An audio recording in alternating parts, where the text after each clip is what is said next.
Assalamualaikum warahmatullahi wabarakatuh. Waalaikumsalam warahmatullahi wabarakatuh. Bismillahirrahmanirrahim. Alhamdulillahi rabbil alamin. Wassalatu wassalamu ala khatamil mursalin Sayyidina Muhammadin wa ala alihi wa sahbihi ajma'in. Amma ba'd.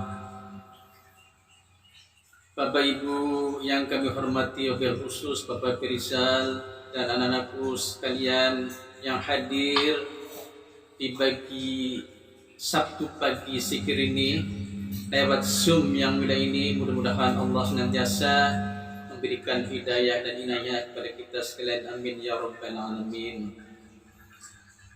Anak-anakku sekalian, pada hari ini, pada kali ini, pada pagi hari ini kami akan menyampaikan, menjelaskan surat Al-Mu'minun ayat 1 sampai dengan 10. Marilah kita awali dengan ta'awud. A'udzubillahi minasyaitonir rajim. Bismillahirrahmanirrahim. Qad aflahal mu'minun. Qad sesungguhnya aflaha, beruntunglah, al-mu'minun, sesungguhnya orang-orang iman. Sesungguhnya beruntunglah orang-orang yang beriman kepada Allah Subhanahu wa ta'ala. Beriman kepada Allah Subhanahu wa ta'ala dan rukun iman yang keenam ini merupakan satu rangkaian yang luar biasa. Dalam ayat tersebut menjelaskan bahwa sungguh bahagia dan beruntung orang-orang yang beriman, dan sebaliknya sangat merugi orang-orang yang ingkar, tidak beriman kepada Allah Subhanahu wa ta'ala. Karena walaupun mereka menurut hitungan banyak mengerjakan amal, kerjaan amal saya banyak, saya telah melakukan ini, melakukan itu, tetapi belum tentu menurut pandangan Allah itu diterima, ya. Karena suatu amal akan diterima manakala dilaksanakan dengan niat ikhlas dan ada petunjuk pedomannya, yaitu Al-Quran dan Sunnah. Anak-anak yang insya Allah mudah-mudahan mendapatkan hidayah dari Allah Subhanahu wa ta'ala. Kemudian ayat yang kedua, alladzina hum fi salatihim khashi'un. Alladzina, orang-orang yang hum, mereka, fi salatihim, dalam salat mereka, khashi'un, orang-orang yang khusyuk, yaitu orang-orang yang khusyuk dalam salatnya, ya. Khusyuk dalam salat artinya memusatkan pemikirannya selalu ingat kepada Allah Subhanahu wa ta'ala, memusatkan semua pikirannya, panca inderanya untuk meminta kepada Allah Subhanahu wa ta'ala, menyadari, merasakan bahwa orang yang sholat itu benar-benar sedang berhadapan dengan Allah Subhanahu wa ta'ala. Oleh karena itu seluruh anggota tubuh dan jiwanya harus khusyuk, penuh harapan kepada Allah Subhanahu wa ta'ala. Untuk dapat memenuhi khusyuk, maka setidaknya yang pertama kita harus paham apa yang dibaca, ya. Alhamdulillahi rabbil alamin, harus mengerti artinya setidaknya, ya. Segala puji bagi Allah, Tuhan seluruh sekalian alam. Jadi mengerti apa yang kita baca. Allahu Akbar, kita paham Allahu Akbar itu apa artinya, Allah Maha Besar. Jadi syarat khusyuk itu yang pertama paham apa yang ia baca, ya. Kalau ya setidaknya, kalau enggak ya berarti telinga kita mendengar apa yang kita baca, kalau tidak tahu paham artinya. Yang kedua, ingat kepada Allah, ya.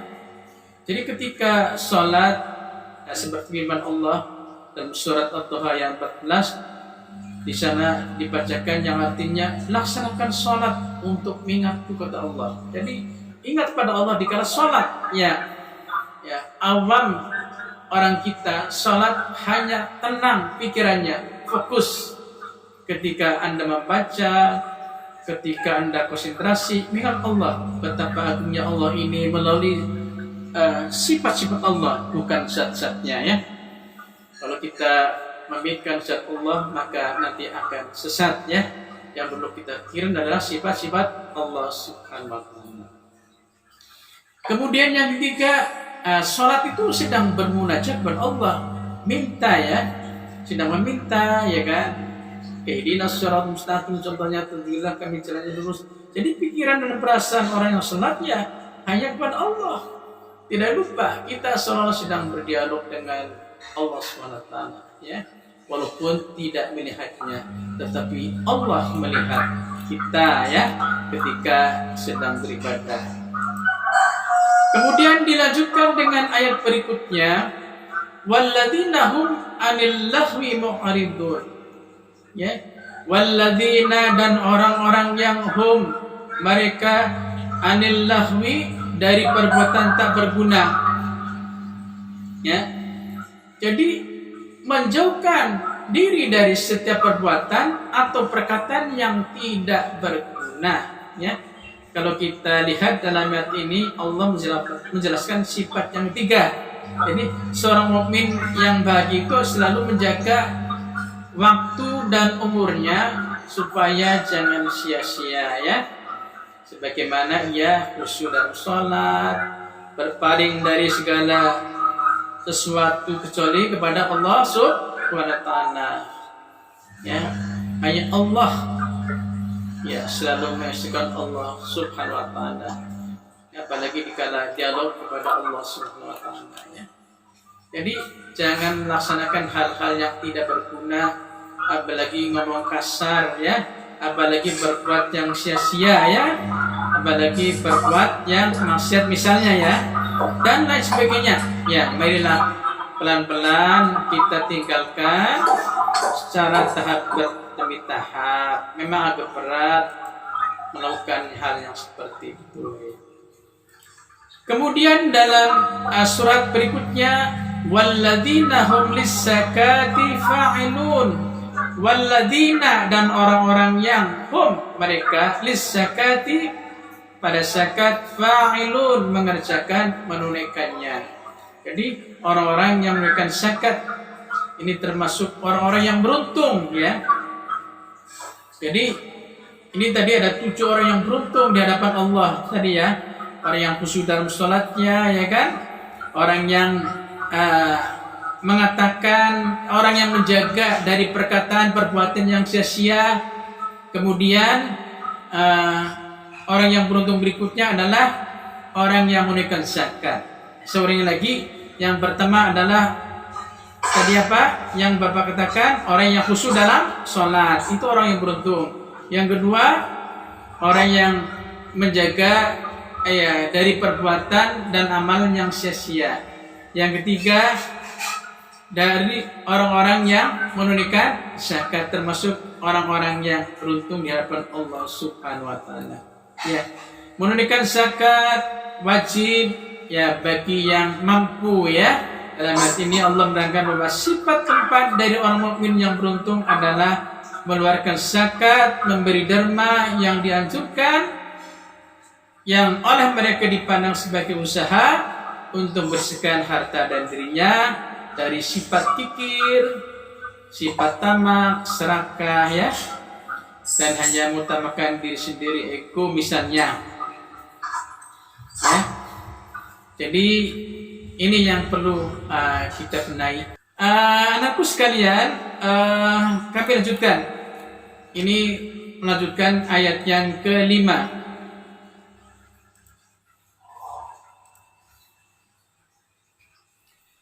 Walladzina hum li furujihim hafizun ya. Walladzina, dan orang-orang yang hum mereka li furujihim, pada kemaluan mereka. Jadi orang-orang yang menjaga kemaluannya ya. Jadi orang yang menjaga kemaluannya dari perbuatan keji ya kan. Dalam ayat ini Allah menerangkan sifat kelima dari orang yang berbahagia, orang yang beruntung, yaitu orang yang suka menjaga kemaluannya dari perbuatan keji dan seperti zina ya. Mengerjakan perbuatan kaum mulut, misalnya homoseksual ya. Ini menjaga. Ini orang yang paling beruntung kalau berhasil ya. Misalnya apalagi onani dan sebagainya ya. bersenggama yang diperolehkan itu hanya dengan istri yang sah. Ya, itu seperti itu. Akan tetapi barang siapa yang berbuat di luar tersebut, mereka itulah orang yang melampaui batas, dan termasuk kategori di sini adalah merupakan dosa besar. Marilah kita menahan ajakan hawa nafsu jauh, ya, supaya apa? Supaya kita itu selamat di dunia maupun di akhirat nanti. Katakanlah kepada laki-laki yang beriman agar mereka menjaga pandangannya, memelihara kemaluannya, yang demikian itu lebih suci bagi mereka. Sungguh Allah Maha mengetahui apa yang mereka berbuat. Ini dikatakan dalam surat An-Nur ayat 30. Ya. Jadi kita menjaga kemaluannya, baik laki-laki maupun perempuannya. Kalau selamat menjaga kemaluannya, dari itu termasuk orang yang beruntung di hadapan Allah Azza wa Jalla. Ya, illa ala aswajihim aw ma malakat aymanuhum fa innahum khairu malumin, ya. Kecuali terhadap istri-istri mereka atau budak yang mereka miliki, maka sesungguhnya mereka adalah tiada tercela atau tiada berdosa, ya. Hanya pada istri-istrinya saja atau budak-budak mereka, ya, yang boleh digauli, ya, yang sah, ya. Famanittahu wara'a dzalika faulaika humul aadun. Jadi barang siapa yang mencari yang di balik itu, maka mereka itulah orang-orang yang melampaui batas, ya. Itu seperti itu anak-anak sekalian. Kemudian dilanjutkan ayat yang ke-8. Walladzina hum liamanatihim wa ahdihim ra'un. Walladzina, dan orang-orang yang hum mereka liamanatihim pada amanat mereka, wa ahdihim dan janji mereka. Nah, jadi orang yang paling beruntung di hadapan Allah berikutnya adalah orang yang memelihara amanah-amanah yang dipikulkannya, ya. Kemudian dan janjinya. Ya, di sini maksudnya, ya, orang yang memelihara amanah itu orang yang selalu ketika apa ini? Ketika dia diberi amanah, maka dia menjaganya. Sekali lagi, kita ada punya tanda-tanda orang munafik. Tanda-tanda orang munafik yang pertama adalah, ya,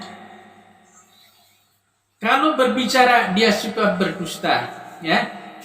Jika berjanji dia menyalahnya, ya.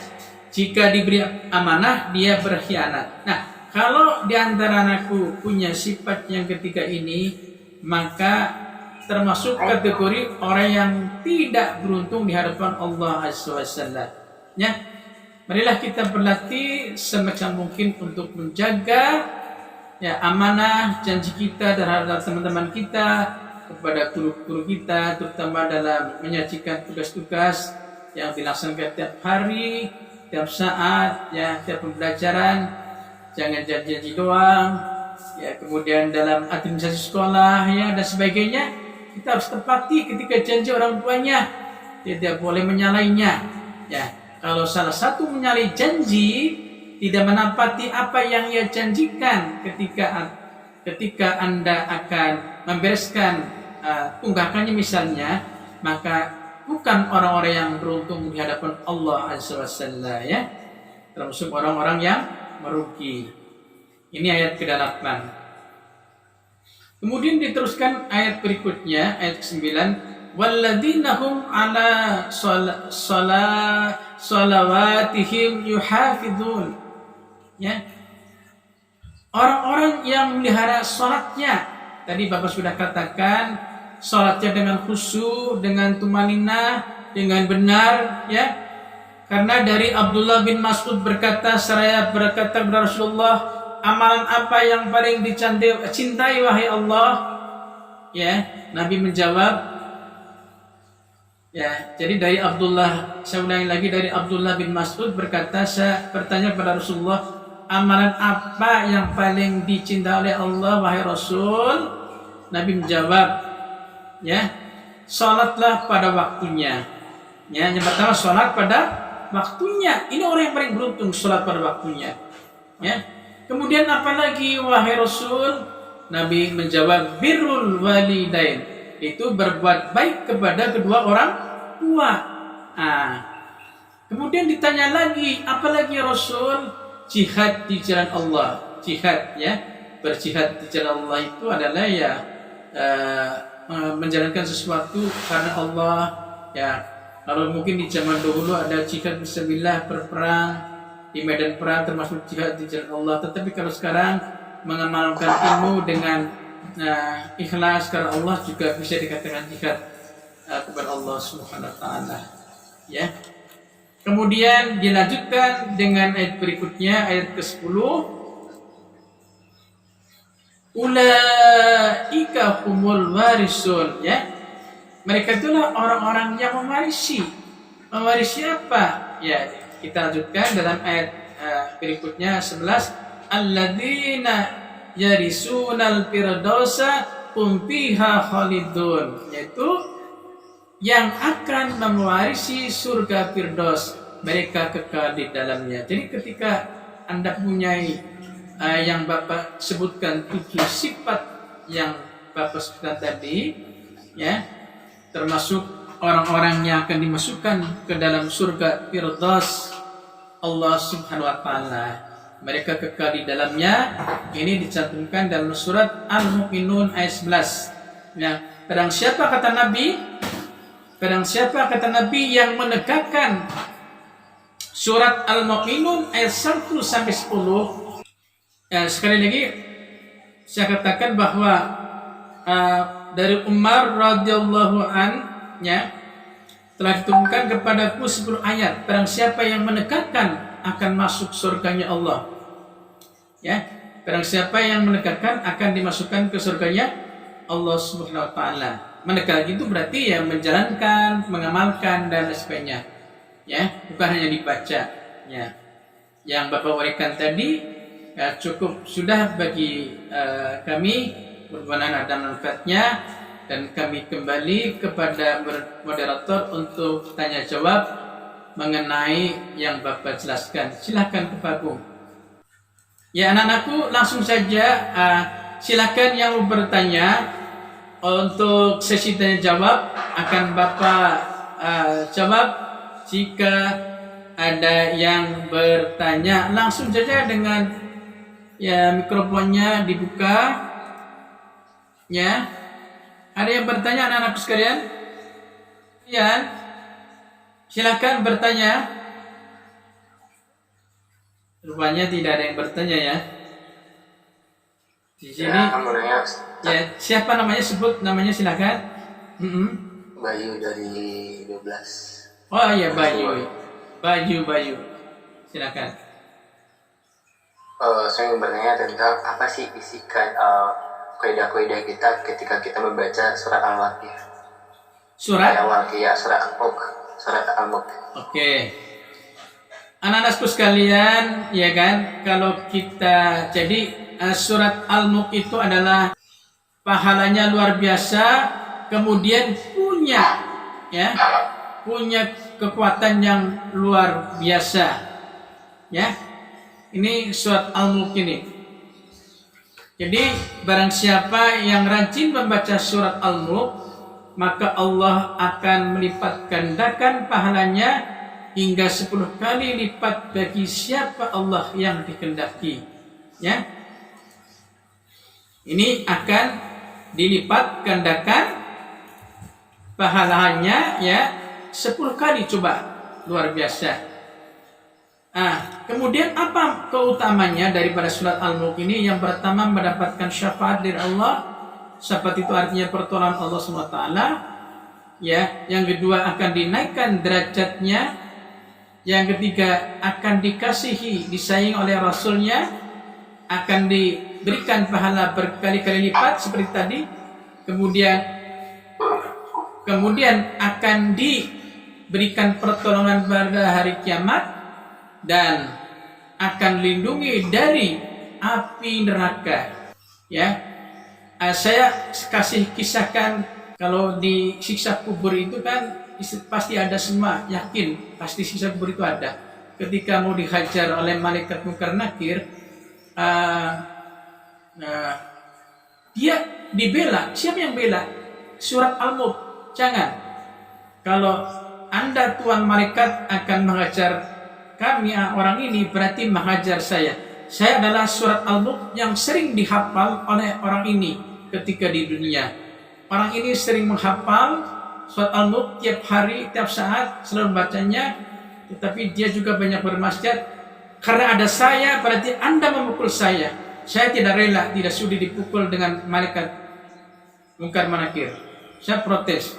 Akhirnya malaikat menghadap Allah. Kemudian ini dibela oleh surat Al-Mulk. Kemudian dia memaksa saya untuk menghentikan pukulan terhadap orang itu. Ya, kata Allah, ya pun, stop memang. Permohonan Al-Quran surat Al-Mulk luar biasa, maka benar-benar diizinkan oleh Allah SWT. Akhirnya tidak disiksa, tidak jadi dipukul. Gara-gara apa? Gara-gara sering mengamalkan surat Al-Mulk. Ini ya, gambaran orang-orang yang suka mengaji, membaca surat Al-Mulk. Itu seperti itu. Ya, itu gambarnya ya Bayu ya.